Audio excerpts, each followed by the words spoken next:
Ah, et bonsoir. Un petit souci technique, malheureusement.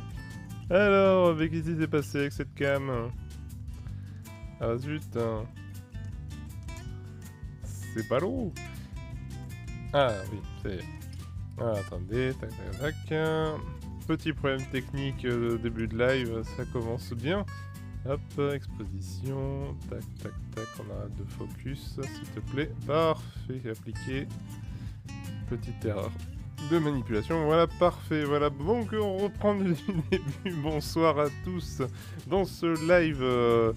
Voilà, donc aujourd'hui, émission spéciale, donc les dessous de l'IT, avec une thématique assez particulière qui est l'IPv6. C'est quoi et pour quand? Donc pour ceux qui n'avaient pas suivi, donc le live de la fois dernière, donc du coup, effectivement, j'avais parlé un peu de mon expérience dans les lives précédents de l'IPv6, avec Docker en particulier, et effectivement, je pense que c'est pas inintéressant de refaire un petit point, en fait, un petit, même gros point, je pense qu'il y a largement quoi dire sur l'IPv6. Donc du coup, voilà, on va à la limite essayer d'attendre un peu pour voir s'il y a d'autres personnes qui rejoignent. En tout cas, bienvenue à tous, hein. Je vois que 5 spectateurs, je suis très content de voir autant de monde. Donc bienvenue. Du coup, ben, salut Pilixi, salut Quent. Tiens, je vois d'où ça vient ça, vous deux. Bref, et merci, bienvenue 4013. Merci pour tes petits services pour le logo qui vont bientôt arriver. Je t'en remercie. Donc voilà, bref. En tout cas, ce qui est sûr, c'est que ça va être... on va peut-être faire un petit point rapide du coup. Est-ce que... Bah, juste un petit sondage comme ça, en attendant un peu. Qui est un peu conscient de la différence IPv4, IPv6, une IP tout court, hein, pour ceux qui n'ont jamais fait de réseau, qui ne savent pas ce que c'est une IP. Est-ce que ça existe, hein? Des gens qui savent pas ce que c'est une IP. En tout cas, dans l'âge du public ici présent. Alors, attends, hop, la musique est terminée. Hop, on va basculer sur la musique d'ambiance.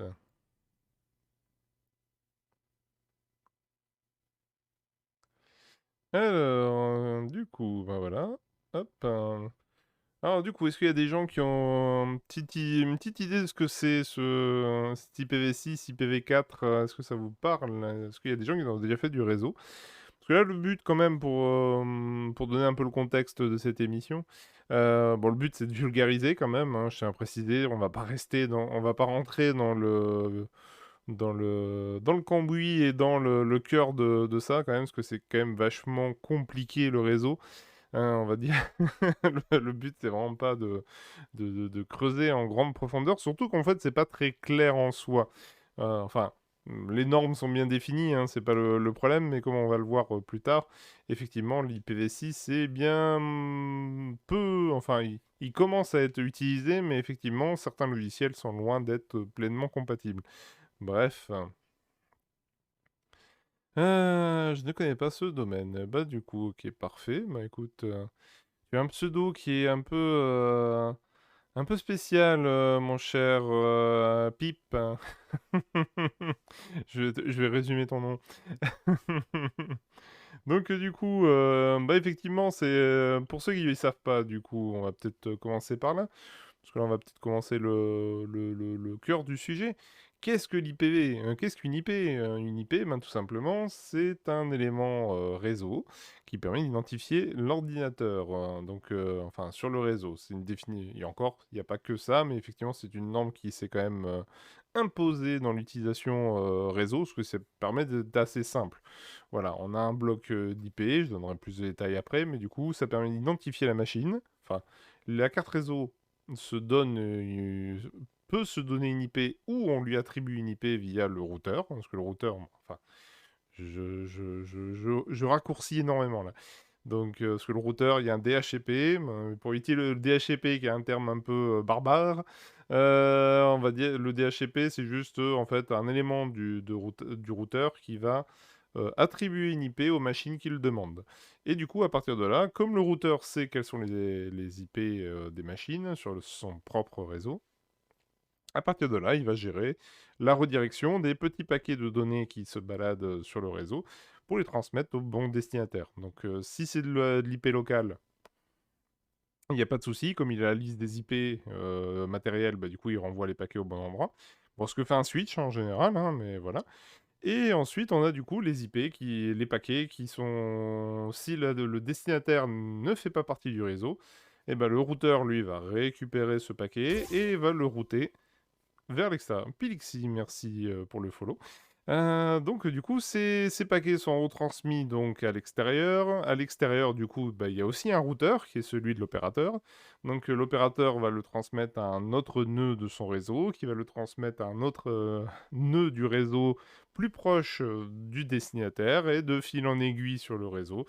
Le paquet va enfin arriver sur le routeur du destinataire, et du coup, la machine pour laquelle l'IP a été identifiée bah, va recevoir son paquet en bout de chaîne. Voilà, j'ai essayé de faire le plus simple et le plus court, entre guillemets, pour comprendre tout le cheminement. Donc, il faut bien savoir que Internet, hein, c'est pas juste deux serveurs l'un en face de l'autre, hein, parce que ça serait trop simple. Donc, du coup, on a ce système de routage, de maillage Internet qui va faire la transmission des paquets. Mais en tout cas, ce qui est sûr, c'est que pour l'instant, on va rester sur l'IP qui est simplement l'adressage réseau des postes. Et effectivement, bah, l'IPv4 a fonctionné très bien pendant un temps. Alors, faut s'imaginer que c'est pas tout jeune, hein, l'IPv4. Hein. Donc, c'est à peu près les années 80, je crois, c'est même années 80, pour lequel il y a une norme qui a été déclarée qui permet de dire bah, qu'est-ce qu'une IPv4. Alors, pour ceux qui ne savent pas, alors, on va basculer sur l'écran suivant. Alors, à la limite, on va refaire un petit récap IPv4, tiens. Alors bon, là-dessus, pour ce genre de choses, il y a une très très bonne source hein, qui s'appelle Wikipédia. C'est une bonne source d'infos hein, en soi. Hop, on va basculer en demi-écran. Voilà. Donc du coup, représentation de l'adresse IPv4 hein, pour faire. Là, on fait vraiment le résumé hein, de ce que ça représente. Pour ceux qui ne savaient pas à quoi ça ressemble, ben voilà. Une IPv4, ça ressemble à ceci. En gros, c'est fait de 32 bits, donc 4 octets, avec bah, en fait, le codage numérique de l'octet. Donc du coup, ça va de 0 à 255, donc 256 valeurs. Et du coup, à partir de là, comme il y a 4 blocs, bah voilà, ça permet de définir un peu l'IP. En général, on n'utilise que enfin, le premier bloc en partant de la droite. Hein. Et en général, c'était la zone d'adressage qui était attribuée par défaut pour les réseaux de particuliers en général. Donc, particuliers, même les professionnels en général, hein, c'est assez standard. En tout cas, pour les petites structures, c'était déjà le fonctionnement. Enfin, le premier bloc était utilisé pour ça.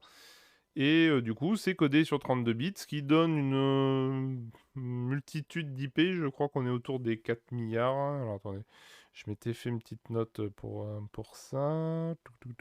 Où es-tu? Donc ça fait 4,3 milliards d'adresses IP V4.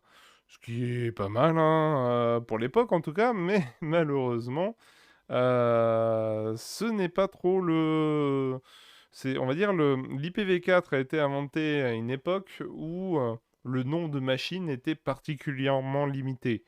Donc en fait, à l'époque, déjà c'était comment dire, un prototype en fait. Enfin, c'était une expérience informatique qui est devenue Internet au fur et à mesure et qui est devenue bah, la méga success story internationale.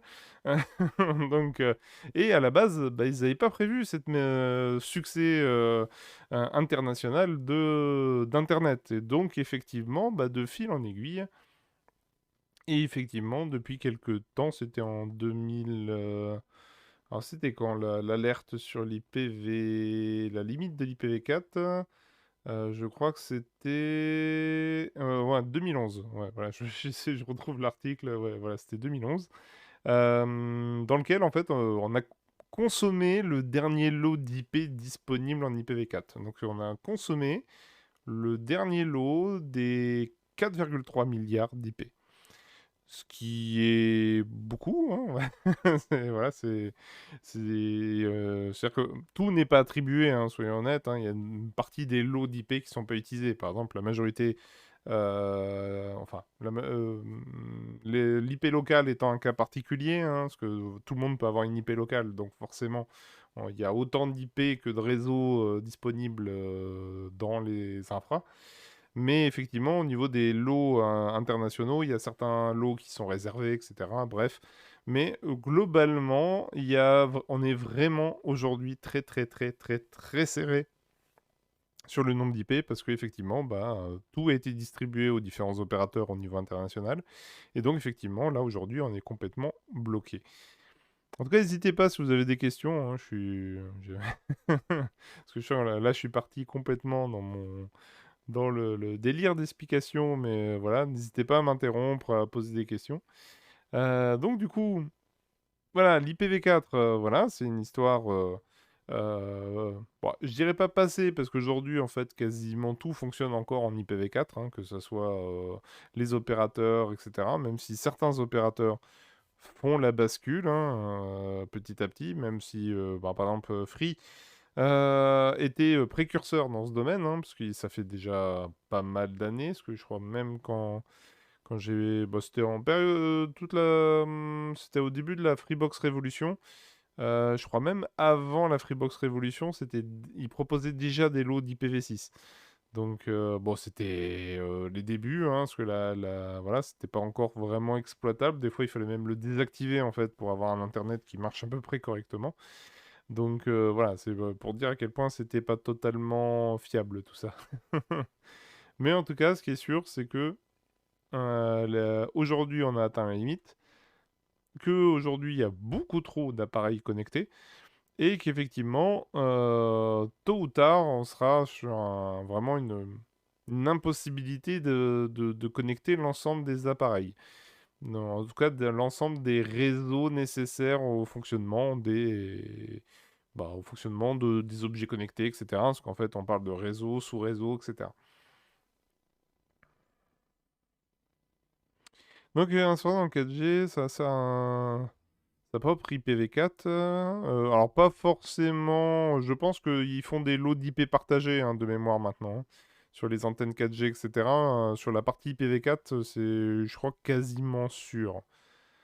J'ai pas souvenir parce que maintenant, la plupart des opérateurs ne fournissent pas directement des IP, une IP dédiée en fait. Maintenant, c'est réservé. Je crois que le gros des IP dédiés disponibles maintenant sont attribués directement directement par les opérateurs, mais pas ou les prestataires des hébergeurs, etc. Mais pas sur ce genre d'appareil.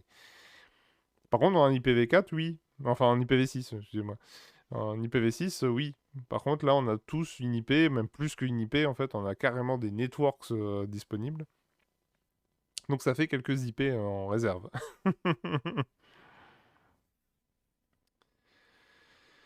Mais effectivement, le problématique en fait du nombre de smartphones, les appareils connectés, tout ce qui est IoT et l'ensemble des infrastructures réseau virtualisées, parce qu'en fait on peut avoir des machines, des sous-machines, des sous-sous-machines sur un ensemble d'infra. On a toutes les solutions cloud avec des micro-machines exécutables. À un moment donné, effectivement, l'IPv4 aujourd'hui, c'est comment dire, ça aurait dû être du passé déjà. Mais c'est pas le cas. Enfin, c'est pas le cas. C'est ça. Progressivement, ça avance, mais on est un peu en attente d'une adoption globale dans l'IT. On va dire, il y a des entreprises qui basculent progressivement, ils ont des passerelles en IPv6, mais en général, leur infra est basée sur IPv4. Voilà, c'est-à-dire que c'est, par exemple, l'exemple typique, hein, d'aujourd'hui que j'ai constaté il n'y a pas très longtemps. Docker, qui est un outil énormément utilisé aujourd'hui dans les infras cloud. Enfin, c'est pas du Docker directement, mais Kubernetes, etc. L'IPv6 C'est encore très touchy, hein, en particulier chez Docker, hein. Je crois que Kubernetes, ils ont un module IPv6 qui est un peu plus poussé. Mais en tout cas, Docker, qui est pourtant un outil qui est énormément utilisé sur Internet et sur l'hébergement d'outils, bah effectivement, l'IPv6 c'est encore complexe. À vrai dire, c'est surtout que simplement, bah, il n'est pas géré, quoi. En fait, on peut l'activer, c'est compatible IPv6, mais le fonctionnement, en fait, là où en IPv4, c'est les doigts dans le nez, tranquillou pépère, tu fais une infra en moins de 2. En IPv6, je me suis cassé les dents pendant 5 jours, et à la fin, bah, en fait, c'est juste que techniquement, il manque encore des briques pour que l'IPv6 fonctionne normalement. Donc voilà, donc pour dire à quel point on peut avoir des solutions qui sont énormément utilisées, mais qui aujourd'hui ne sont pas compatibles. Au même titre que, bah, par exemple, on prend des outils d'hébergement comme bah, qui sont utilisés, c'est ISP-config, etc. Effectivement, bon, ils sont compatibles IPv6, ils peuvent avoir des IPv6, mais bon, par défaut, c'est pas l'IPv6 qui domine, quoi. Ce qui est en partie normal en soi, hein, parce que je prendrai l'exemple aujourd'hui, j'ai un opérateur professionnel au taf qui ne donne pas d'IPv6, il donne que des IPv4. Donc forcément, hein, avec un contexte pareil, enfin moi, par exemple, si je veux déployer en IPv6, je n'ai pas d'IPv6. Voilà, au moins le problème est réglé. Donc voilà, c'est quand même gênant. Ça va bientôt changer parce que je vais changer d'opérateur, mais au taf, mais voilà, c'est quand même incroyable.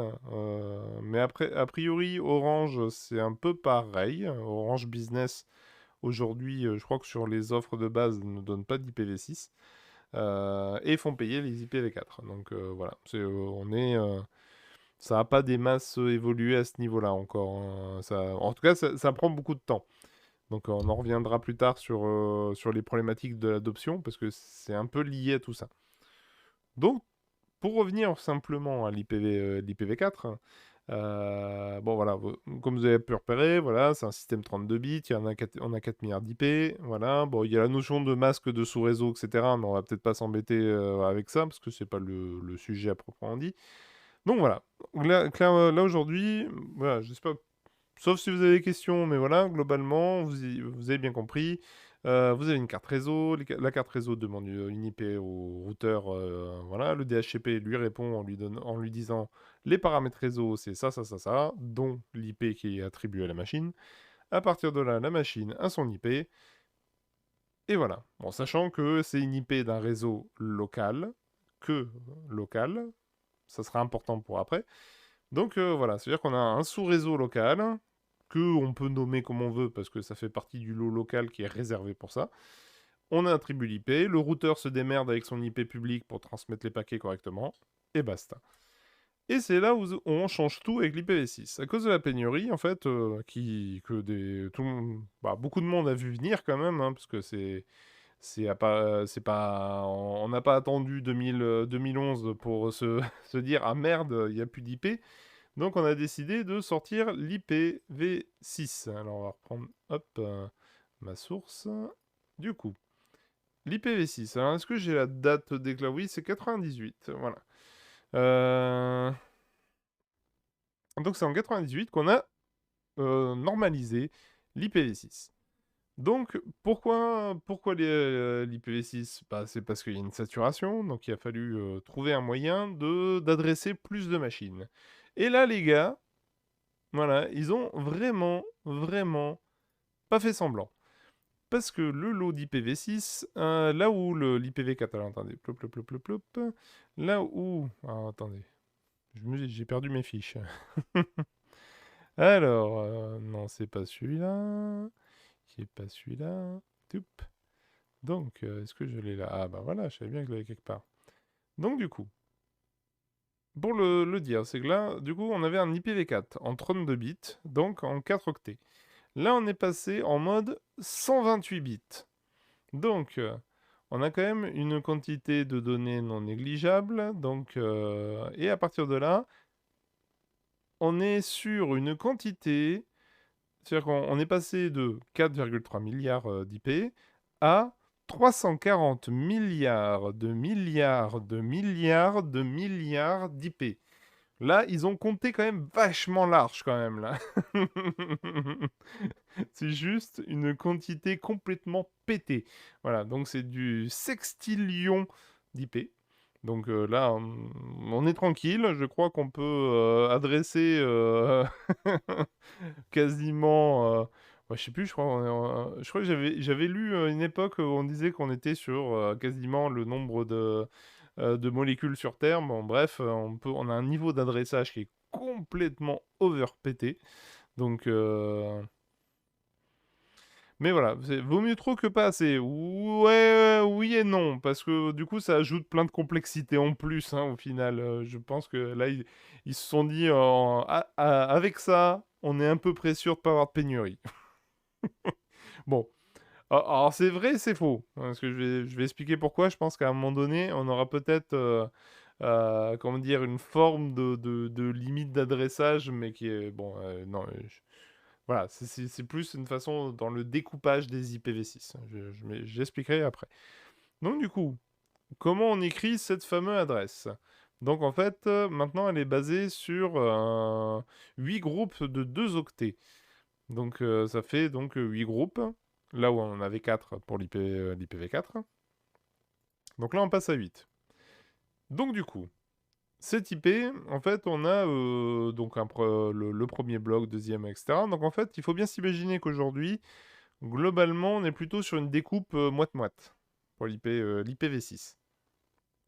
En fait, comme le dit le site Wikipédia, hein, qui est assez clair là-dessus, c'est qu'en fait, on a 64 bits dédiés à l'interface, donc la numérotation en fait des machines et des sous-réseaux.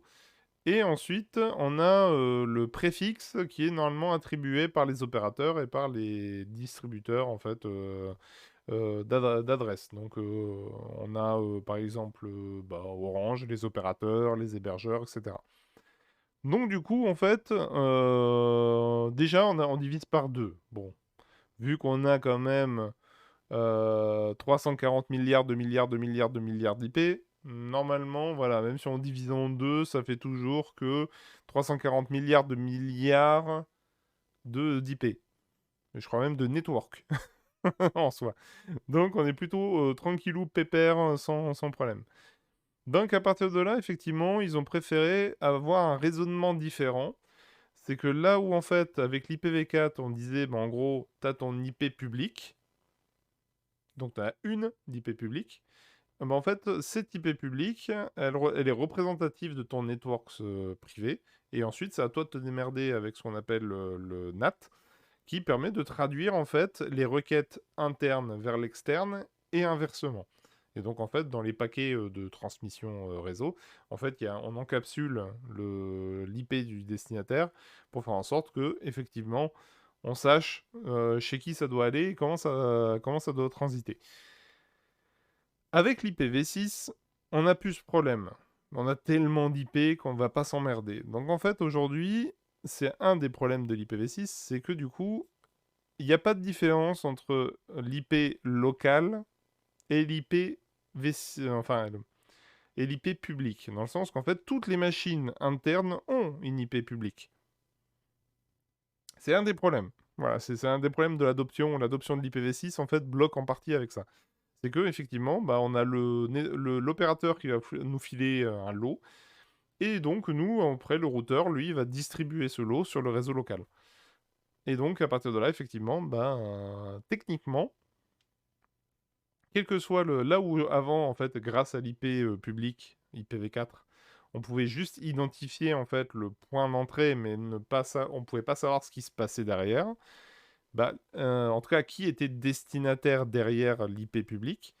Là aujourd'hui, en fait, on a directement l'IP de la machine, l'IP public en IPv6 de la machine.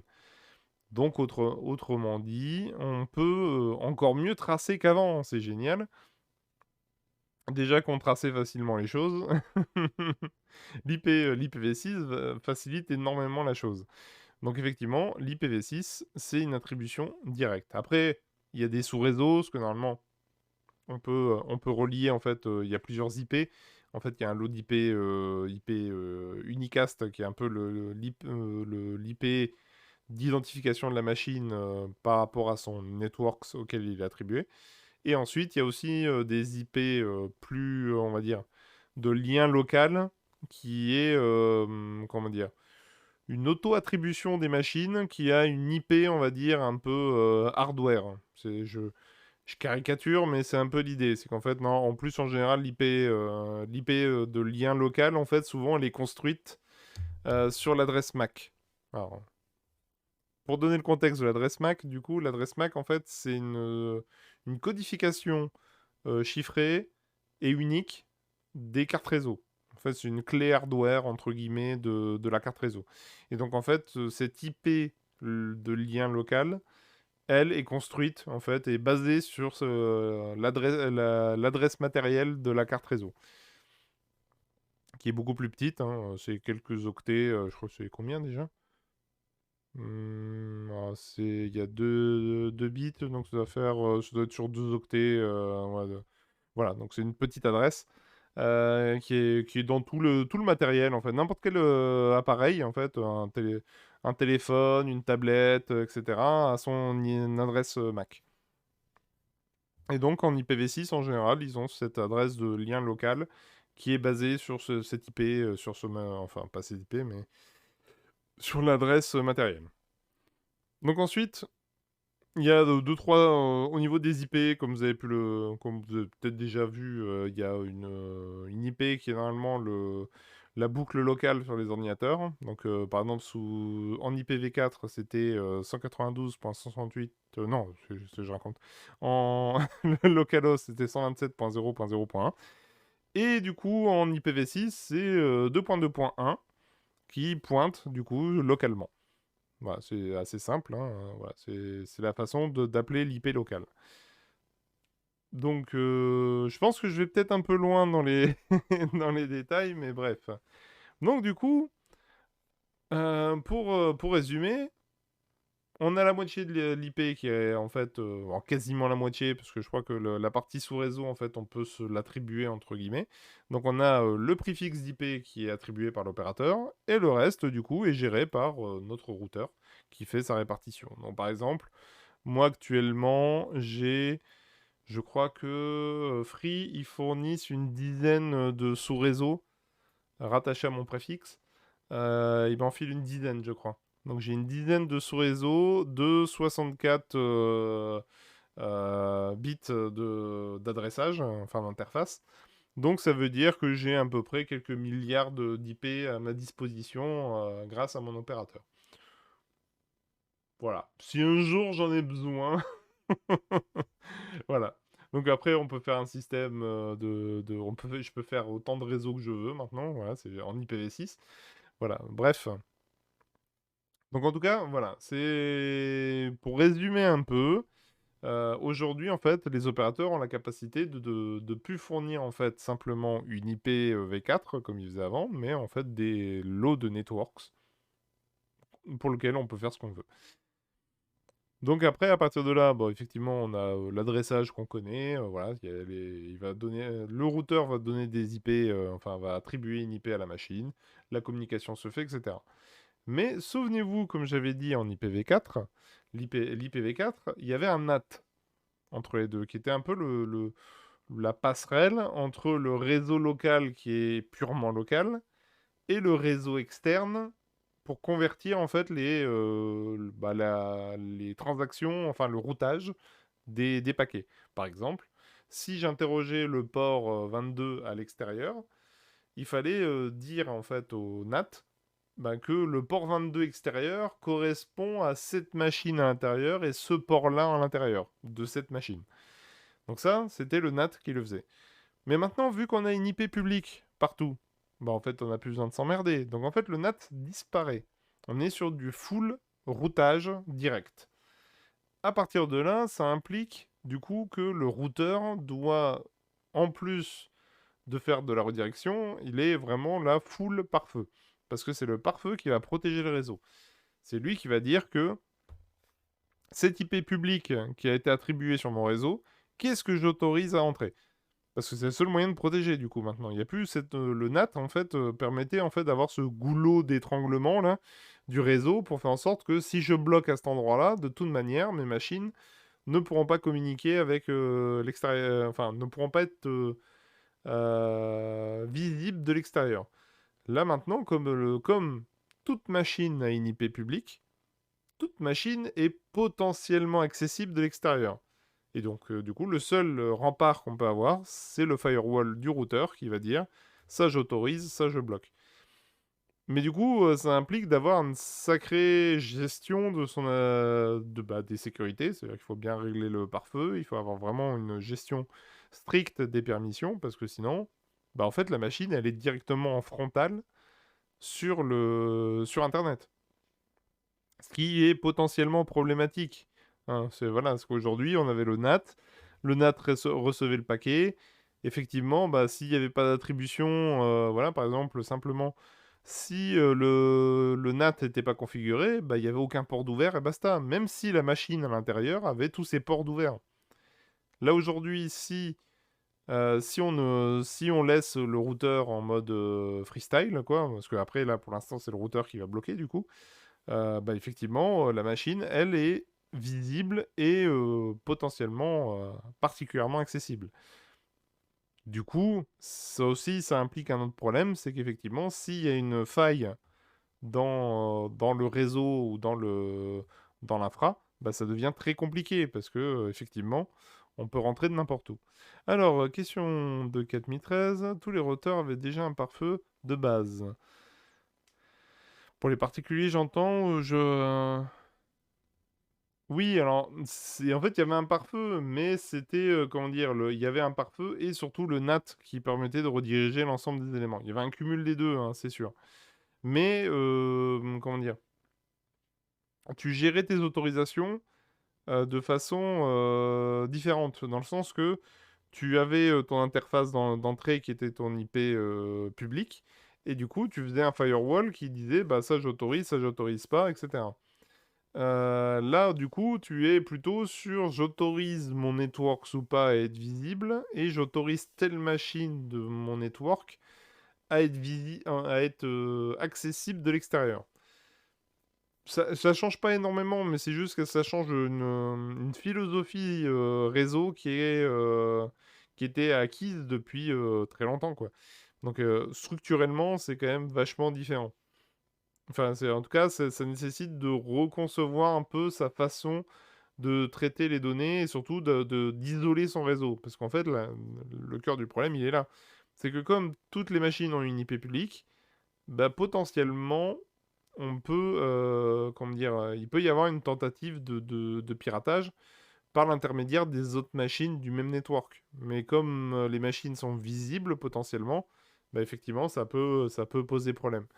Mais en tout cas, ce qui est sûr, c'est que l'IPv6, alors oui, on peut toujours créer des règles pour des sous-réseaux. Alors oui, techniquement, oui, tu peux attribuer, tu peux gérer tes sous-networks, hein, un peu comme l'IPv4. Hein, en fait, il y a l'IPv6 et l'IPv4 ont clairement d'énormes points communs. C'est juste qu'effectivement, ils ont supprimé toute notion de NAT, parce qu'il n'y avait plus aucun intérêt. Mais du coup, c'est, comment dire, l'IPv6 implique forcément cette accessibilité directe. Donc, ça freine considérablement son adoption parce que forcément, si tu... Enfin, il y a toute une philosophie aujourd'hui, tu as énormément... Je prends l'exemple de Docker qui est pour moi assez parlante parce que finalement, ça exprime bien le problème. C'est qu'aujourd'hui, Docker, en fait, ce qu'il fait, c'est que par intermédiaire de sous-couches réseau, en fait, il a un network qui dépend d'un network qui dépend d'un network. Et du coup, effectivement, à chaque fois, c'est des IP virtuelles, enfin des IP locales. Et du coup, chaque réseau est indépendant et il a une passerelle entre chaque réseau imbriqué. Du coup, en IPv6, techniquement, il n'y a plus besoin. Parce que du coup, là, tu as largement de quoi attribuer toutes tes machines. Donc, oui. Du coup, on fait quoi? Et ça veut dire qu'il faut vraiment rajouter une couche de pare-feu par-dessus. Mais bon, voilà, le problème en fait, c'est que comme ça change la philosophie de fonctionnement du réseau, ben effectivement, ça freine énormément son adoption.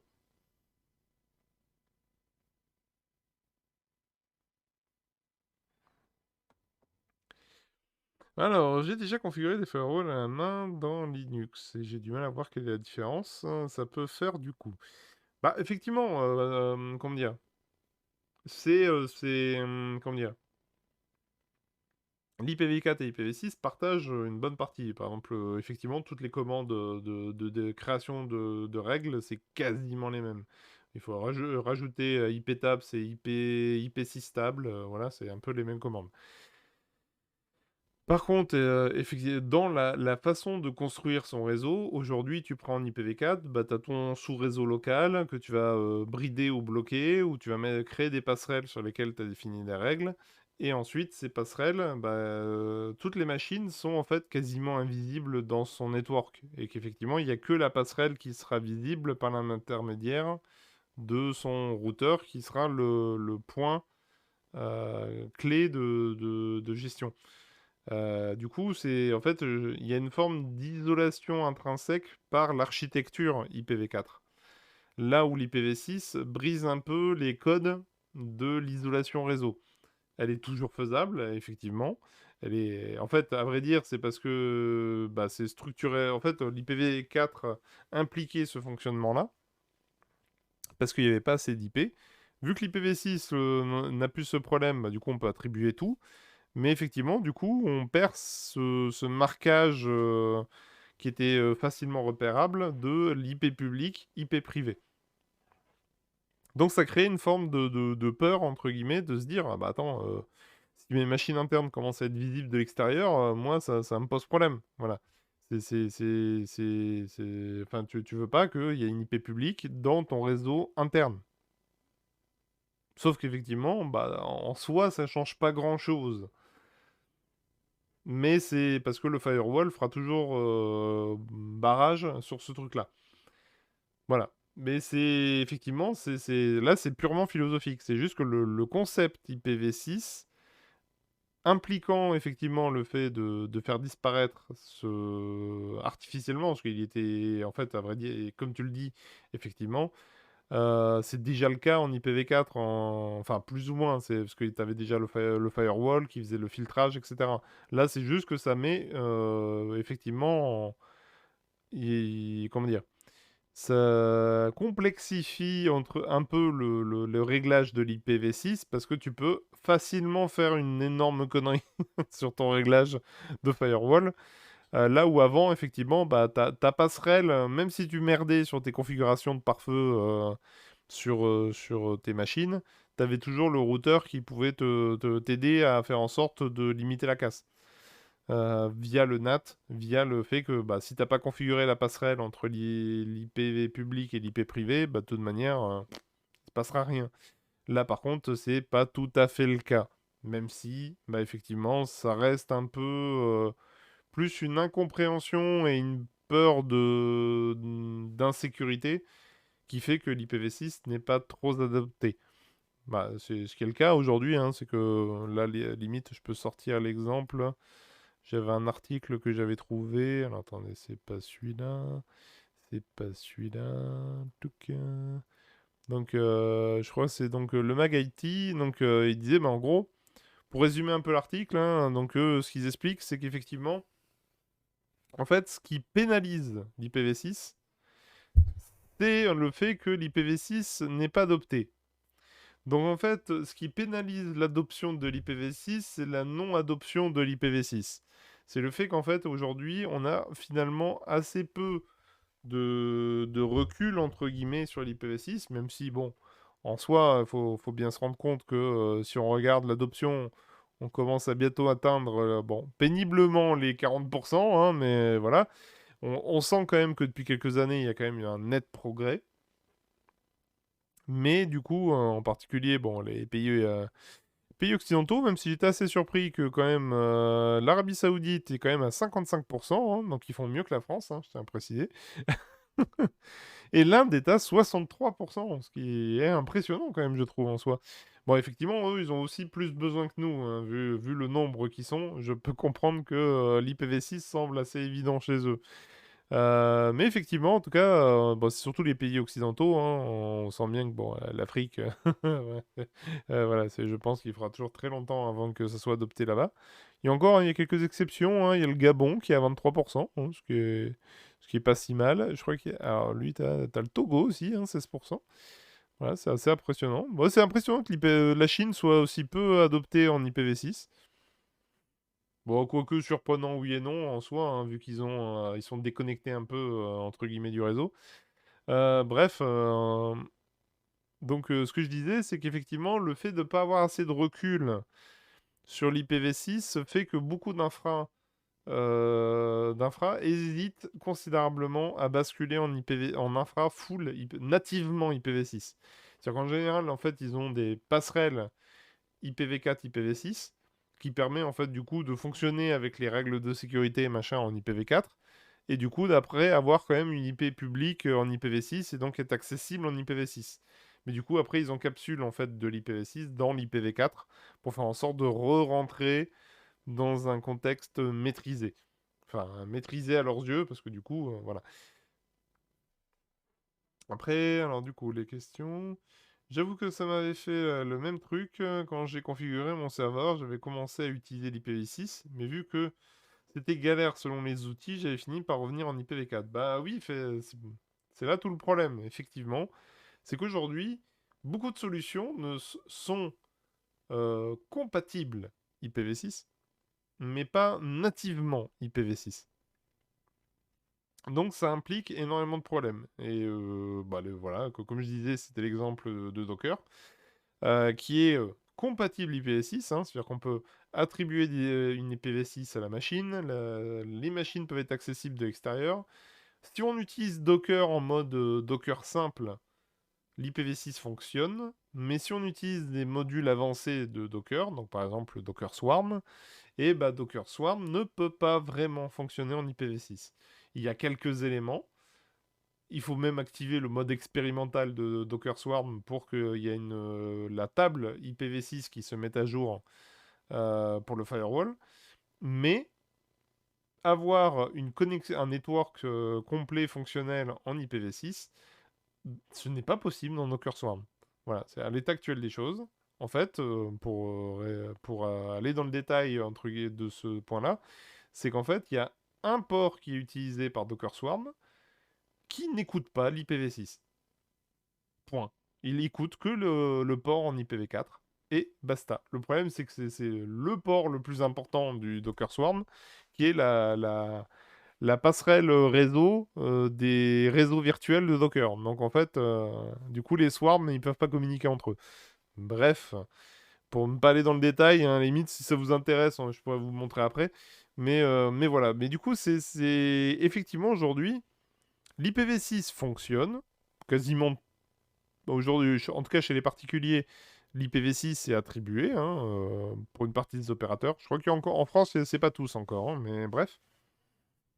Donc on peut basculer sur l'IPv6, mais effectivement, comme il y a une certaine peur que ça soit de la sécurité, des vulnérabilités et aussi de la vie privée, parce qu'il y a aussi une problématique de vie privée, hein, faut pas se cacher là-dessus, parce que le fait que une machine ait une IP publique fait que bah, cette IP publique peut être tracée de partout, bah effectivement, ça freine considérablement l'adoption de cette IP.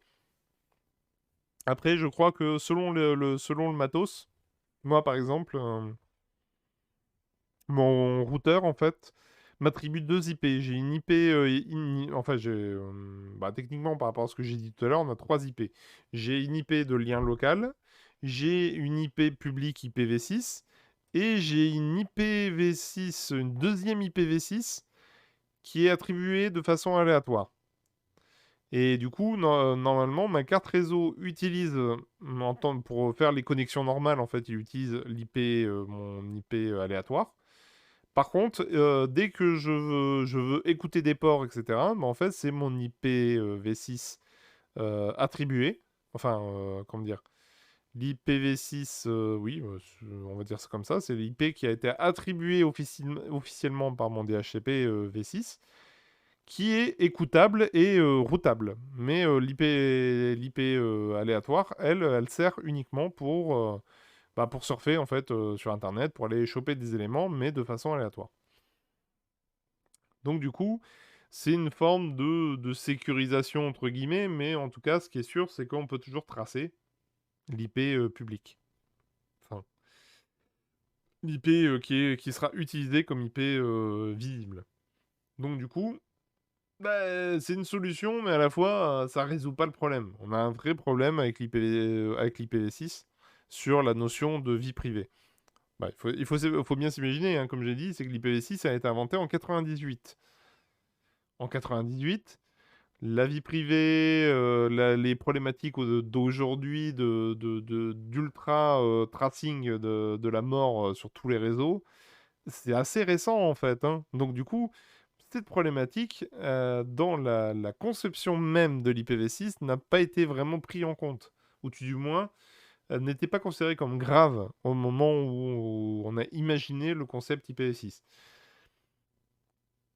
Donc du coup, ben, aujourd'hui, on se retrouve avec une solution au problème de l'IPv4, mais qui, en conséquence, va provoquer ce problème qui est d'une, bah, le manque de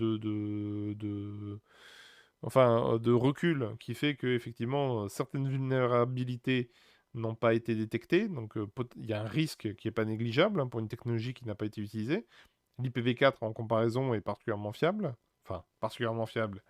Ça n'empêche pas d'avoir des vulnérabilités hein, en soi, mais c'est des vulnérabilités qui aujourd'hui sont plutôt logicielles que structurelles. Donc, du coup, il y a une peur de ce côté-là. Sachant qu'il faut bien comprendre hein, que les mecs, c'est pas juste un caprice pour pas dépenser de l'argent.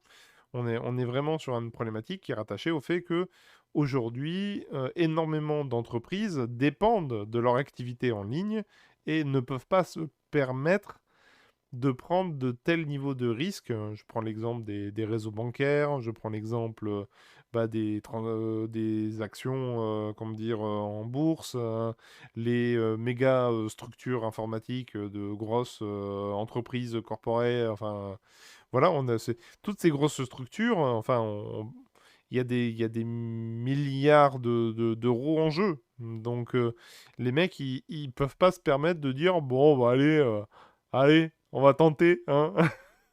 C'est- Non, c'est... Les mecs, ils ont besoin de plus de garanties que ça. Ils peuvent pas juste dire, ah bah attends, on va tester, on va expérimenter, puis on va essuyer les plâtres. Aujourd'hui, dans l'ère d'aujourd'hui, en particulier avec les événements récents, il faut bien comprendre que les entreprises et les infras d'opérateurs et d'hébergeurs, bon, eux, c'est leur métier intrinsèque, donc ça, ils arrivent à fournir en fait ce genre d'éléments. Mais pour les entreprises qui ont, comment dire, des infrastructures particulièrement critiques et internes potentiellement, ne peuvent pas se permettre de juste se baser sur vous inquiétez pas, ça va bien se passer. Au pire, il y a une vulnérabilité, mais bon, on corrigera ça en cours de route. On va dire, pour des entreprises sur lesquelles, effectivement, la sécurité des données est un élément primordial, bah ouais, je comprends qu'il y a une grosse hésitation. Le problème, c'est que cette hésitation fait que bah, les vulnérabilités vont pas être mises au jour. Et donc, du coup, ben, l'IPv6 sera pas forcément adopté. Donc, du coup, on tourne un peu en rond. Mais en attendant, l'IPv4 est de plus en plus saturé. Donc, à un moment donné, qu'est-ce qu'on fait? C'est pour ça qu'effectivement, les États, petit à petit, sont en train d'essayer de pousser à ça. Il y a des consortiums comme, bah, auxquels appartient Google, Microsoft, etc., qui essayent de pousser à l'adoption de l'IPv6. Mais ça nécessite de reformer une partie des gens, il faut revoir la façon d'envisager le réseau, etc. Donc bon, on va dire c'est ça le problème, hein. C'est un peu ça me fait penser à un autre problème qui a rien à voir, mais qui est toujours dans l'informatique, c'est le problème de la disposition du clavier. Je sais pas si vous avez déjà entendu parler. Parce que les claviers, le l'AZERTY, c'est naze. Enfin, voilà. C'est que, en fait, l'AZERTY, la façon de disposer les lettres sur le clavier, de cette façon-là, ont été conçues dans un seul et unique but, qui était en fait de, comment dire, d'éviter que dans les machines à écrire, on a en fait, alors je sais pas si vous voyez comment fonctionnait une machine à écrire. Ouais, là je suis parti dans un délire, hein, ça y est, vous allez peut-être me perdre. Donc voilà, c'est dans les machines à écrire, vous aviez, comment dire, les différentes, comment dire, lettres qui avaient leur, comment dire, j'y connais rien en machine à écrire, hein, c'est trop vieux, voilà, mais il y avait les différentes, comment dire, les différentes languettes de lettres, voilà, et quand on appuyait sur le bouton, il y avait la petite languette là qui allait taper sur la feuille de papier. Le problème, c'est que si vous tapez sur deux languettes en même temps, voilà, parce que à force de taper, ben voilà, ben en fait, vous risquez de coincer la machine. Donc, en fait, pour éviter ce genre de problème, en fait, on a dispersé les lettres les plus utilisées pour faire en sorte que globalement, il n'y ait jamais en fait les languettes qui viennent se coincer entre elles. Parce que, bah, effectivement, entre les mouvements croisés des lettres, à un moment donné, ça pouvait que poser problème. Donc on a dispersé un peu les lettres en fonction des mots les plus utilisés, et donc on a une répartition des lettres comme ça par rapport au langage usuel. C'est pour ça que on a AZERTY, QWERTY, voilà, ok, parce que bah, on n'a pas la même langue, donc forcément on n'utilise pas les mots de la même façon. Et ben le problème, c'est que du coup, cette disposition historique de la machine à écrire a été préservé jusqu'à aujourd'hui. Le problème, c'est qu'aujourd'hui, nous n'avons plus ce problème des petites pattes qui peuvent se toucher lors de la machine à écrire. Ou sinon, vous avez vraiment un PC bizarre. Voilà, on a même des claviers tellement efficaces maintenant qu'on a même plus de ghosting sur les touches. On peut faire des trucs de fou avec un clavier. Mais on a préservé l'écriture AZERTY. Parce que, voilà. Alors, jusque-là, je pense que vous je pense que vous pensez que ça n'a rien à voir ce que je raconte. Mais c'est, voilà, c'est. Pour en venir donc l'apothéose de ce que je viens de dire, c'est que tout le monde est habitué à AZERTY ou QWERTY. Voilà. Tout le monde est habitué. Tout le monde sait l'utiliser. Tout le monde a été formé et a appris à taper au clavier en mode AZERTY ou QWERTY, voire même faire les deux, parce que finalement, on connaît un peu la disposition des deux. Mais ça impliquerait beaucoup trop d'apprentissage et de perturber en fait des années d'habitude. Bientôt, enfin, par rapport à la machine à écrire, là, alors je dis pas, ouais, quoique, hein, si, on s'approche du siècle, hein, voilà, hein, on s'approche du siècle, même plus, hein, c'est la première machine à écrire, tiens. Bonne question, ça. Première machine à écrire, je me souviens plus. Bref, on va dire, on est quand même sur des habitudes d'écriture qui sont ancrées, et particulièrement ancrées dans nos habitudes. Donc, du coup, effectivement, changer la disposition du clavier n'est pas simple. Parce que ben, ça implique de réapprendre complètement, et donc de passer ta vie à regarder ton clavier pour essayer de retrouver tes lettres. Hein. On a tous oublié ce qu'on a, cette façon de taper au clavier qu'on avait quand on était au primaire. Voilà, aujourd'hui, on réfléchit plus trop, on regarde toujours un peu, etc. Mais globalement, quand tu cherches ta lettre, t'es pas très loin de l'endroit où tu as commencé à taper, quoi. Donc ces habitudes-là, elles sont ancrées, et maintenant, on va pas les perdre. Ben, l'IPv6, c'est pareil. On a des années, depuis les années 80, depuis les débuts de l'Internet, et voilà, on était en IPv4. Tout a été construit sur l'IPv4. L'ensemble des institutions, des organisations d'infra, des systèmes de sécurité, tout est basé sur l'IPv4. Donc, oui, l'IPv6, c'est bien. Ça résout le problème de l'IPv4, qui est le fait que l'IPv4 est saturé. Mais ça demande trop de changements et une philosophie un peu trop différente de ce qui est habituellement sur le réseau pour faire en sorte que les gens sont prêts à l'adopter. dans le domaine de l'IT, parce que pour les particuliers, je crois que tout le monde s'en bat les couilles hein, chez les particuliers. Voilà, particulier, IPv4, IPv6, hein, ils s'en foutent un peu. Le problème, c'est qu'en face, il faut que les entreprises l'utilisent, sinon ça marche pas. Donc voilà, et c'est pour ça qu'aujourd'hui, on se retrouve un peu depuis 2011 hein, quand même. Hein, et c'est pas en 2011, hein, c'est 2011, c'était la date à laquelle on a vendu le dernier paquet. Mais ça fait, voilà, depuis, je dirais, ouais, depuis 2000, parce que moi j'en entends parler depuis 2000, depuis que j'ai commencé mes hautes études en informatique, hein, donc c'est donc 2000, 2008, 2009, donc voilà, c'est ces eaux-là où j'ai un peu plus entendu cette histoire d'IPv6. Voilà, on disait déjà qu'à l'époque, mon Dieu, c'est une catastrophe, etc. Bon, on est en 2022, Internet n'est pas mort, mais du coup, qu'est-ce qu'on fait? Bah pour l'instant, c'est pas très clair, faut avouer.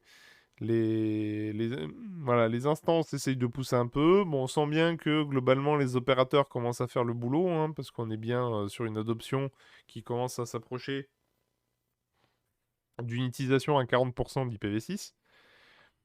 Mais bon, ça peine un peu, parce que effectivement, ça nécessite trop de modifications. Donc voilà, c'est un peu. Là, j'ai fait une longue explication sur l'IPv6, mais en tout cas, voilà. Alors, je sais pas si c'était clair en soi. Vous me dites, parce que là, c'est un sujet un peu épineux. Voilà, pour vous dire, hein, clairement, là, c'est un peu le test hein, de ce concept de démission. Je sais pas trop si c'est adapté, en fait, au format Twitch. Peut-être qu'une vidéo YouTube serait beaucoup plus adaptée. Parce que surtout, ça me permettrait de couper un peu les hésitations, en fait. Mais bref. Mais en tout cas, voilà, c'est un peu... aujourd'hui, c'est compliqué. Même en ayant la meilleure volonté du monde, avoir une infra full IPv6 aujourd'hui, en soit il y a un hébergeur qui te mâche le travail. Moi, par exemple, j'ai l'impression de faire de la pub à chaque fois, mais voilà, Infomaniac. Donc chez Infomaniac, effectivement, toute leur infra est IPv6. Donc en fait, du coup, ils ont les deux, hein, de IPv4, IPv6. Et du coup, quand tu prends une machine d'hébergement, parce que moi, j'ai pas juste une page web, j'ai pris un serveur mutualisé chez eux pour mes sites. Bah, du coup, en fait, ils me fournissent une IPv6, alors une seule IPv6. Hein, ils sont un peu radins, mais d'un côté, il n'y a pas trop besoin de plus, hein, à vrai dire. Mais du coup, une IPv6, je l'ai déjà. Donc, normalement, mes sites, que ce soit avec Conquer ou Conquer World, normalement, ils sont full accessibles en IPv6. Mais du coup, voilà. C'est par exemple, comme à mon taf, j'ai pas l'IPv6, bah en fait ça me sert pas à grand chose. J'ai voulu faire une infra IPv6 pour Docker, bah j'ai pas pu parce que Docker n'est pas compatible. Bah voilà, c'est un peu. C'est dommage. Voilà, aujourd'hui on est un peu dans une situation où bah, beaucoup de gens se disent que au final l'IPv4 ça marche encore, donc il n'y a pas trop besoin de s'emmerder. Voilà, jusqu'au jour où on sera vraiment emmerdé. Mais bon, c'est... Voilà. On verra bien. En tout cas, voilà, c'était l'explication de l'IPv6. Du coup, je sais pas si vous avez des retours, des questions. Je suis tout ouvert. Alors éventuellement, si ça vous intéresse, du coup, d'aller plus loin sur l'IPv6, vous avez, je vous recommande le document donc, de Thierry Vérin, qui a fait un cours sur l'IPv6 qui est vraiment complet en fait, et plutôt intéressant. C'est vrai que ça m'a permis d'un peu de dégraisser un peu le mystère là, que j'avais un peu de certains éléments de l'IPv6. Alors je sais pas s'il a fait une version plus à jour comment dire, de son cours, mais du coup c'était vachement intéressant. Bon, c'est un niveau BTS hein, en soi, hein, mais donc c'est la salle à Avignon, donc c'est un établissement de BTS que j'ai failli faire. J'avais postulé chez eux à l'époque et finalement je suis allé au CFAI 84 d'Avignon. Bref, c'était le petit moment historique. Voilà, bref. Et du coup, c'est plutôt intéressant, effectivement. Et bah, il reprend vraiment les bases du réseau et des notions de réseau. Et du coup, il réexplique un peu l'ensemble des éléments. Et donc, voilà, si ça vous intéresse, je peux même vous envoyer le lien sur le Discord de Conquer World. Parce que bah, finalement, ça reprend assez bien l'ensemble des éléments. Ça vous explique aussi la façon dont est géré en bas niveau l'adressage DHCP et le découpage aussi des IP. Bah, l'élément qui est intéressant aussi pour ceux qui ne savent pas, parce que ça c'est un truc tout con, mais quand vous avez une IPv6, il faut pas oublier de mettre les crochets dans l'URL, sinon ça marche pas. Le navigateur, il aime pas trop les deux points. Voilà, par exemple. Donc ensuite, il explique aussi toute la partie bah, IP. Bon, là, il parle des IP obsolètes, parce qu'effectivement, entre la première norme IPv6 et la deuxième, ils avaient changé quelques éléments. Et du coup, il réexplique un peu bah, comment fonctionne le DNS en IPv6. Il y a quelques exercices.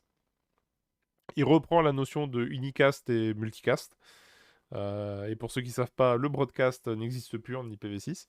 Parce que, bah, comme tout le monde a une IP publique, il n'y a plus besoin d'avoir un broadcast. Et voilà. Donc, du coup, franchement, moi, je l'ai lu il y a quelques jours et franchement, c'était vraiment intéressant. Et du coup, bon, voilà, c'est ma petite recommandation de ma source principale d'infos. Parce que, voilà, et donc là, il réexplique bah, l'adresse MAC, comment elle est utilisée et comment elle est exploitée en IPv6. Et du coup, après, normalement, je crois que c'est fini. Ah, il y a la notion de drapeau, etc. Après, là, on rentre dans des notions de réseau que je n'ai pas étudiées à l'époque parce que ben, j'ai pas fait réseau, j'ai fait développement. À vrai dire, avec le recul, j'aurais préféré en fait. Je pense que j'étais bien plus taillé pour le sysadmin que le développement. Mais bon, au final, j'ai un peu appris tout sur le tas, donc c'est pas plus mal au final, hein. Je pense que je m'en sors pas trop mal. Mais bref, en tout cas, ce qui est sûr, c'est que c'est une très bonne source. Je vous recommande vivement, du coup, le cours de Thierry Vérin. Voilà. Si un jour il va sur mon live Twitch, je le salue. Bref, voilà. En tout cas, c'était vachement intéressant. Alors, du coup, je pensais que c'était juste une adresse plus grande de base. Oui. Bah, effectivement, après, c'est basiquement. C'est ça, hein, en soi. C'est juste une IP plus grande. Mais c'est effectivement, intrinsèquement, ils ont. L'IPv6 est vraiment structurellement différentes tout en ayant une base commune, hein, faut pas se leurrer. Mais du coup, ils ont viré bah, des éléments qui étaient inutiles, comme bah, tout ce qui est toute la partie NAT, qui du coup n'est plus utile vu que bah, vu le nombre d'IP, voilà, ils ont tellement pété, c'est complètement abusé aussi, faut avouer, hein. Enfin, ouais, franchement, est-ce que parce que l'IP, voilà, c'est les années 80, hein. Donc, est-ce que dans une trentaine d'années, on arrivera à donner tort au fait que l'IPv6 était suffisant? Franchement, je serais surpris. Je... Franchement, 300, je sais pas combien, milliards de milliards de milliards de milliards d'IP. Est-ce que au même rythme que l'IPv4 a été saturé, est-ce qu'on arriverait à saturer dans 30 ans, 40 ans l'IPv6? Mystère. Enfin, franchement, là, on fait la futurologie. Est-ce que l'IPv6 va saturer, ouais, je sais pas, dans les 50 prochaines années? Allez, on compte large. Est-ce que dans 50 ans, on arriverait à saturer ça? Mystère. C'est quand même, ça serait impressionnant en soi, hein, quand même, je trouve, hein. Mais bon. Mais avec Internet, l'Internet des objets, la colonisation de l'espace. Bah, même si on colonise l'espace, quoi. Enfin, aujourd'hui, ouais, enfin, même si on colonise, enfin, comment on pourrait atteindre le ce chiffre-là, quoi. Même en mettant des satellites sur toutes les planètes du système solaire, hein, même si on ajoute, je sais pas moi, des constellations à travers l'univers, enfin, ça fait beaucoup quand même, hein. Les 400, enfin les 360 milliards, enfin hop, on va reprendre le chiffre officiel, il est où? Voilà, on est là, voilà, donc on est ici, c'est ça, 340 milliards de milliards de milliards de milliards d'IP. Enfin, alors attends, je fais juste une aparté recherche, parce que j'ai souvenir d'un truc, mais je pense que c'est un peu abusé. Nombre de molécules dans l'univers. Enfin, nombre d'atomes, on va plutôt mettre ça, tiens. Ouais, j'avais lu une dans l'univers, voilà.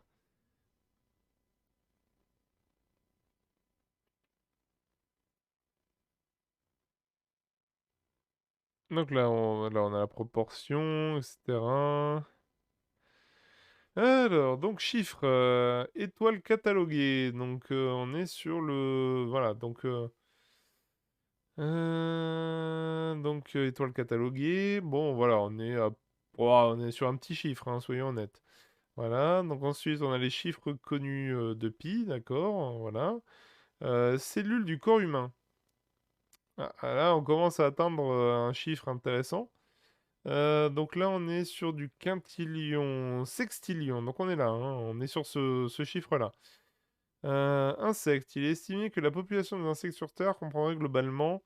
Voilà, donc on est bien d'accord que quintillion, c'est pas suffisant. Donc même si on mettait une adresse IP sur tous les insectes de la Terre, ce serait pas suffisant encore pour blinder l'IPv6. Ouais, c'est c'est quand même énorme déjà. Bon, on n'est pas au niveau des atomes. Voilà, on est à sextillion et donc du coup, on a dit que dans une mole, ok, donc ça c'est chose. Une étoile dans l'univers observable. Voilà, on en est là. Voilà. Donc bon, c'est effectivement, on sera un peu saturé si on met une adresse par étoile dans l'univers observable. Ça va. Donc du coup, voilà, on est quand même sur une capacité considérable de d'éléments. Enfin voilà, c'est juste. Est-ce que vraiment on arrivera à avoir 10 puissance donc c'est alors le sextillion, donc c'est celui-là, hein. Est-ce que vraiment on peut en arriver là? Voilà, donc oui, on compte large. C'est donc du coup bon, vraiment, est-ce que même avec ça, parce qu'à l'époque on se disait quand même ça, hein, aussi, hein. On se disait ouais 4 milliards d'IP, mon Dieu, enfin à l'époque, je sais pas, dans les années 80, même ARPANET, etc., c'était quoi? C'était les grandes universités américaines. Ouais, il y en a combien? Allez, mais une cinquantaine. Les mecs, il y a les années 80, ils étaient 50. Il y avait 50 IP. Ouais, il y avait 50 IP. Là, aujourd'hui, on a saturé les 4 milliards. C'est sûr que là, comme ça, à l'époque, même pas c'était imaginable d'atteindre ce chiffre-là. Donc là, est-ce que... peut-être, on verra bien. Des chaussures connectées, oui, oui. On peut. Mais du coup, ça change pas grand-chose, parce que même si on connecte les chaussures, on n'aura pas sextillion de chaussures connectées. C'est c'est beaucoup. Parce que du coup, l'IP, on avait dit, c'est 340, hein, sextillion, hein, on est quand même pas... Voilà. Donc bon, Ça fait beaucoup de chaussures. Donc, en tout cas, voilà. C'est cette pensée du futur. Enfin, franchement, est-ce que je pourrais me revoir cette vidéo dans 50 ans et me dire que j'avais tort? Ce serait drôle quand même. Voilà, donc rendez-vous dans 50 ans. Donc sur un live de la maison de retraite. Quoique dans 50 ans, est-ce que j'aurai le droit de prendre ma retraite dans 50 ans? Peut-être pas. On verra bien. Mais du coup, on fera peut-être un live voilà, de papy dans les maisons de retraite de geeks. Voilà, voilà, ça sera peut-être une condition. Putain, faut imaginer une maison de retraite avec un setup de Twitch dans les maisons de retraite. Putain, ça va vendre du rêve, hein, Twitch, dans 50 ans. Il y aura tous les papys. Ah là là. Ouais, désolé, je crois que je suis fatigué. Ah, si on commence à remplacer les abeilles par des drones et que les essaims de drones commencent à se démocratiser, bah oui, mais comme on l'a vu, hein, insectes. Il est estimé que la population des insectes sur Terre comprendrait globalement 10 puissance 18 insectes, qui représentent donc un quintillion, qui est donc même pas assez. Enfin, c'est-à-dire que, ok, même si on fait un essaim d'insectes qui est aussi énorme, voilà, que le nombre d'abeilles, bah ça représente pas ça représente pas une faible partie. C'est-à-dire qu'on aurait allez, même si on prend plus, tu vois, on va prendre, allez, on attribue un sextillion d'IP pour les abeilles. Bah, il nous reste quand même, donc 300, on a dit combien déjà? On a dit qu'il bah, il nous reste quand même 339 sextillions d'IP. C'est beaucoup, sextillions. Mais surtout, c'est que ça veut dire que techniquement, même si on attribue un networks racine pour les insectes, il nous reste tout le reste. Il en reste 339. En fait, on a la place. On peut déjà le faire, en fait. Si on veut, là, on peut attribuer une IP pour tous les insectes du monde. Très bizarre à dire, mais c'est possible. Sans perturber le fonctionnement de l'IPv6. C'est quand même bizarre.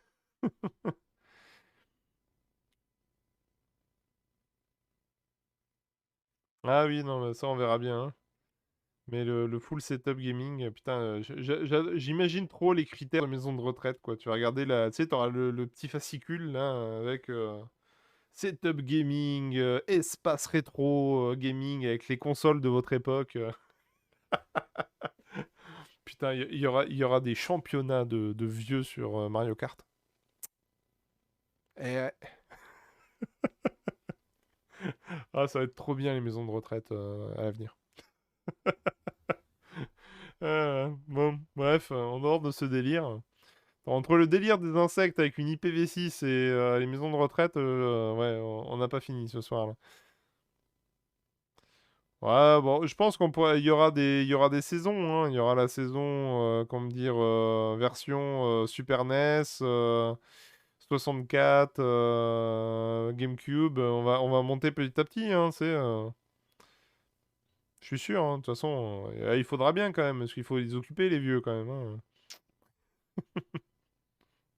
On pourrait même faire des LAN parties et tout, ouais.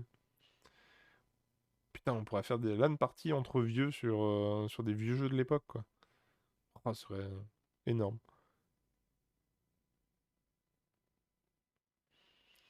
Euh, Non, je suis désolé, j'ai pas été. J'étais pas fan de Double Dash, moi. Je suis désolé là de casser votre. Moi, j'étais soit sur Mario Kart de Super NES, soit la version Wii que je préférais. Enfin, Wii U aussi, que je trouve qui était pas mal. Voilà. Désolé, je suis plutôt adepte de cette version-là.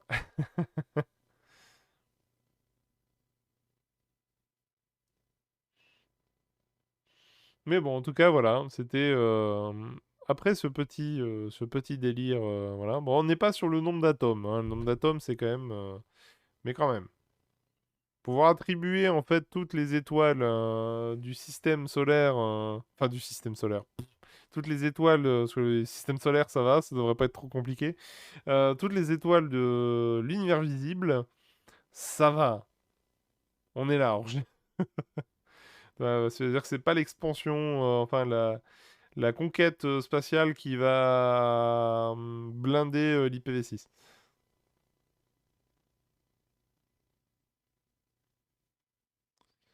Casuifié. Ah. Oui, Mario Kart, ça c'est casuifié, ouais. Bah, c'est peut-être pour ça que je préfère les versions plus récentes. Ouais, je suis pas, j'aime bien jouer tranquille. Je suis désolé, voilà, je suis pas un hardcore gamer. Bon, on dérive, hein, voilà. Bref, en tout cas, voilà, c'était. Bah, si vous avez d'autres questions ou d'autres thématiques que vous voulez aborder, je sais pas si en tout cas le format vous a plu. En tout cas, n'hésitez pas à me dire si vous voulez des améliorations ou s'il y a des éléments sur lesquels c'était pas clair ou si par exemple vous voulez que ça soit plus graphique, parce que là, effectivement, j'ai essayé de switcher un peu, mais c'était pas forcément très parlant. Donc peut-être à la limite, on pourrait envisager de d'améliorer ce côté-là, mais en tout cas, voilà, je serais intéressé d'avoir vos retours. Vous pouvez faire ça sur le channel off du coin de l'IT sur le Discord Conquer World, que vous pouvez rejoindre si vous ne l'avez pas encore rejoint. En tout cas, voilà, c'est un petit serveur que bon. Voilà, on essaye de le rendre un peu plus dynamique, hein, particulièrement 4013 qui est particulièrement investi et que je le remercie beaucoup. Donc, effectivement, ça, faudrait que j'essaie de pousser un peu plus aussi. Il faut que je t'aide aussi pour la partie essayer de rendre plus dynamique le Discord, essayer de créer une petite émulsion de conversation. Mais c'est vrai que bah, c'est pas évident de tout faire. Mais parce que mon taf me prend du temps, ça a pas l'air. Mais en tout cas, ce qui est sûr, c'est que ça peut être intéressant d'avoir vos retours, en tout cas, pour revenir sur le fond de ma pensée. Voilà, vos retours m'intéressent, de savoir qu'est-ce qu'on pourrait améliorer, qu'est-ce que je pourrais ajouter pour faire en sorte que ça soit beaucoup plus dynamique et intéressant. Voilà. En tout cas, c'était une expérience intéressante, parce que l'IPv6, c'est un sujet qui était un peu épineux, je trouve. On va peut-être faire des sujets potentiellement plus simples des fois. Mais bon, en tout cas, voilà. En tout cas, je vous remercie d'être présent, d'avoir suivi ce live jusqu'au bout, hein, je vous en remercie. J'espère vous retrouver la prochaine fois bah, pour le prochain live la semaine prochaine, qui du coup, cette fois-ci, traitera des actualités des 15 derniers jours. Et on va espérer qu'on ne parlera pas trop de la guerre, parce que ce n'est pas un sujet très passionnant pour l'IT, mais on verra bien. Donc, alors, j'aime les schémas, mais c'est long à faire. Oui, je sais, je sais. Mais du coup, effectivement, il faudrait peut-être que je trouve un moyen de construire un peu. Quand je fais des dossiers comme ça, je pense que ça serait mieux d'avoir un petit PowerPoint à présenter, en fait, hein, basiquement, hein. Parce qu'un PowerPoint, c'est assez facile à monter. Mais du coup, voilà, de récupérer deux, trois images par-ci par-là d'accompagnement pour faire en sorte de rendre ça plus intéressant et ludique. Je pense que ça, en tout cas, ça peut être une amélioration vraiment intéressante pour rendre les choses plus accessibles. Parce qu'effectivement, selon les sujets un peu velus, ouais, s'il n'y a pas d'image pour essayer d'accompagner, ça va être imbitable à force. Donc effectivement, je pense que le prochain dossier de ce genre, j'essaierai de le travailler en PowerPoint. Parce que PowerPoint, c'est bien. Mais je fais pas de la pub, hein. Je ne ferai pas de la pub pour Microsoft. T'auras de quoi parler en cybersécu. En cybersécu, étant pas forcément ma grande spécialité en soi, hein, peut-être. Mais un jour, oui, pourquoi pas. Il y a peut-être des thématiques en cybersécu que je pourrais traiter. On va dire, idéalement, je souhaiterais traiter de sujets que j'ai quand même suffisamment de maîtrise. Après, bon, les PV6 étant pas forcément le sujet où je maîtrisais le plus, mais sur lequel je me suis cassé les dents récemment.